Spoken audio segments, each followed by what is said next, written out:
الرحمن الرحيم. بسم الله الرحمن الرحيم. الحمد لله وكفى والصلاة والسلام على النبي المصطفى وعلى آله وأصحابه أجمعين وبعد. Muslims submit to Allah subhanahu wa ta'ala, especially when it comes to these core aspects of law and morality. Allah subhanahu wa ta'ala is Al-Hakeem, the judge and the deliverer of justice, and that will be in another episodes.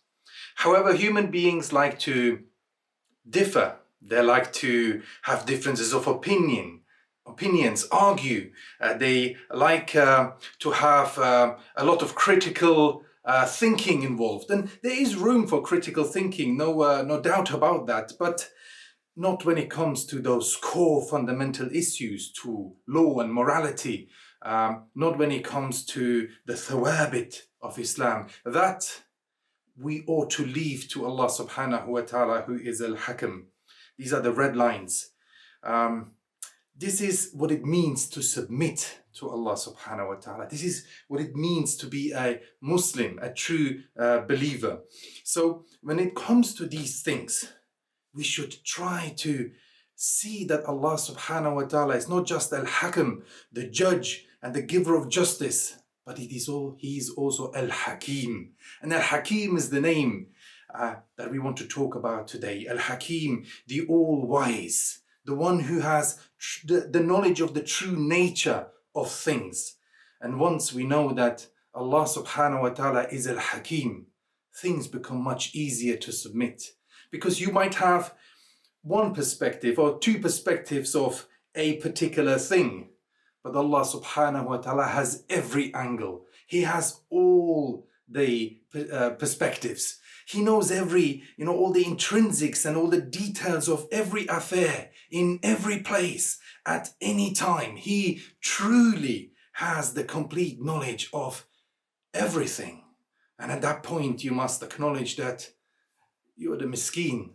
I'm the miskeen. We need to humble ourselves and we need to leave things to Al-Hakeem, the one who knows everything, every detail. It's no wonder that the name Al-Hakeem, the all-wise, in its various forms and root forms has been mentioned close to 100 times in the Noble Quran.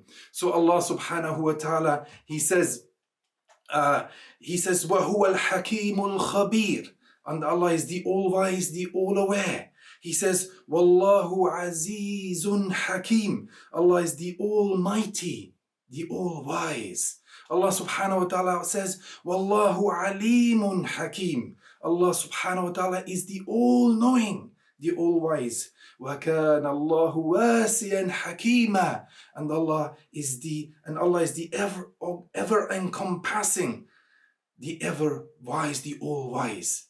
And many other ayat in the Noble Quran that speak about the hikmah of Allah subhanahu wa ta'ala and Him being the all-wise, the one who knows, truly knows every single angle. So the hikmah of Allah subhanahu wa ta'ala is unparalleled, and there is no doubt.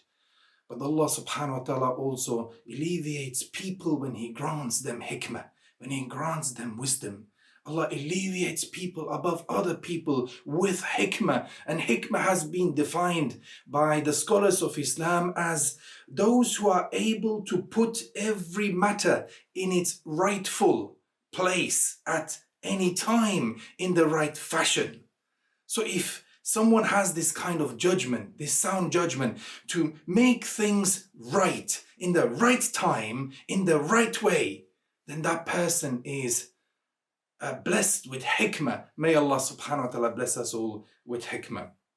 And may Allah bless us with hikmah in this particular difficult time and these difficult waters that we have to navigate at the moment, especially when living in the West. A lot of doubts, a lot of tests, a lot of confusions, and we need hikmah. And that's why you see that Allah subhanahu wa ta'ala has praised the people of Yemen as people of hikmah.